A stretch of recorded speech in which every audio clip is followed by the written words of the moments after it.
গ্রেপ্তারি পরোয়ানা জারির পর থেকেই আতঙ্কে ভুগছেন ইসরায়েলি প্রধানমন্ত্রী বেনিয়ামিন নেতানিয়াহু ও সাবেক প্রতিরক্ষামন্ত্রী ইয়োভ গ্যালান্ট। গাজায় যুদ্ধাপরাধের অভিযোগে ইসরায়েল ও ফিলিস্তিনের শীর্ষ কর্মকর্তাদের বিরুদ্ধে এই পরোয়ানা জারি করেছে আন্তর্জাতিক অপরাধ আদালত আইসিসি। ইসরায়েল আইসিসির এখতিয়ার স্বীকার করে না, আর নেতানিয়াহু ও গ্যালান্ট আত্মসমর্পণ করবেন না বলেও জানিয়েছেন। তবে তাদের চলাচলের সুযোগ ঠিকই সংকুচিত হয়ে গেছে।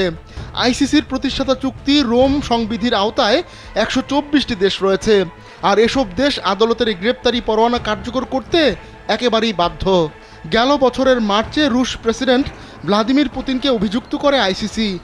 এরপর থেকেই তিনি চলাচল সংকুচিত করে দেন। Double million offer Walton fridge কিনে পেতে পারেন 20 লক্ষ টাকা, রয়েছে কোটি কোটি টাকার নিশ্চিত উপহার। যদিও পরোয়ানাভুক্ত ব্যক্তিকে আইসিসির সনদে স্বাক্ষর করা দেশের গ্রেপ্তার না করারও নজির রয়েছে।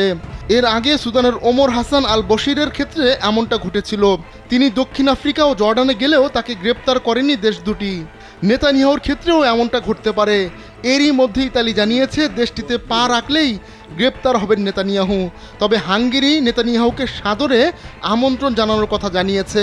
যদিও মানবাধিকারের কথা বলা ইসরায়েলের বিভিন্ন ইউরোপীয় মিত্র দেশ তাকে নিয়ে চাপে পড়বে বলেই মনে করা হচ্ছে।